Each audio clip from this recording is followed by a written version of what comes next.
Don Bosco college മണ്ണുത്തിയിൽ ഭാരതീയ ജ്ഞാന ഉത്സവ് 2026 ദ്വിദിന ദേശീയ സിംപോസിയം ഉദ്ഘാടനം ചെയ്തു. പാരമ്പര്യത്തിന്റെ പ്രകാശവും നവചിന്തയുടെ നാളവുമൊത്ത് ജ്ഞാനത്തിന്റെ ഒരു ഉത്സവ ദിനമായി മാറി മണ്ണുത്തി ഡോൺ ബോസ്കോ കോളേജ്. 2 ദിവസങ്ങളിലായി സംഘടിപ്പിച്ച ഭാരതീയ ജ്ഞാന ഉത്സവ് 2026 ദേശീയ സിംപോസിയം ഇന്ത്യയുടെ അനാദിയായ ജ്ഞാനധാരകളെ സമകാലീന ദർശനത്തിൽ പുനരന്വേഷിക്കുന്ന ഒരു സമഗ്ര അക്കാദമിക് വേദിയായി ഭംഗിയോടെ തുടക്കം കുറിച്ചു. ഭാരതീയ ജ്ഞാന സംവിധാനങ്ങളുടെ ശാശ്വതയും അവയുടെ ആധുനിക പ്രസക്തിയും ചർച്ച ചെയ്യുന്നതാണ് സിംപോസിയത്തിന്റെ ലക്ഷ്യം. കാലാതീതമായ ദർശനങ്ങളും ആചാരങ്ങളും ശാസ്ത്രങ്ങളും കലാപാരമ്പര്യങ്ങളും ഇന്നത്തെ വിദ്യാഭ്യാസ ലോകവുമായി ബന്ധിപ്പിക്കാനുള്ള ആത്മാർത്ഥ ശ്രമമാണ് ഈ സംരംഭം. കേരളത്തിന്റെ അഭിമാനമായ കേരള കലാമണ്ഡലത്തിന്റെ കൂടിയാട്ടം വിഭാഗം assistant professor Jishnu Pratap CS symposium ഉദ്ഘാടനം ചെയ്തു.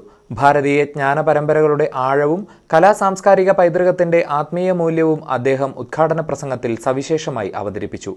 തുടർന്ന് അദ്ദേഹം അവതരിപ്പിച്ച ചാക്യാർകൂത്ത് അവതരണം കേരളത്തിന്റെ ശാസ്ത്രീയ കലാരൂപങ്ങളുടെ ജീവന്തതയെ അനാവരണം ചെയ്തു. College principal reverend father Jimmy Jose SDB അധ്യക്ഷത വഹിച്ച ചടങ്ങിൽ വൈസ് പ്രിൻസിപ്പൽ മിനു തോമസ് നന്ദി പ്രകാശിപ്പിച്ചു.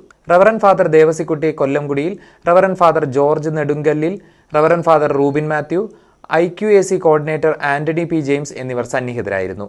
അക്കാദമിക് സെഷനുകൾ, ശാസ്ത്രീയ സാംസ്കാരിക കലാപരിപാടികൾ, പുരാവസ്തു പ്രദർശനങ്ങൾ എന്നിവയിലൂടെ ദൃശ്യവും ശ്രാവ്യവും ആശയാത്മകവുമായ അനുഭവങ്ങൾ പങ്കുവയ്ക്കുകയാണ് സംഘാടകരുടെ ലക്ഷ്യം.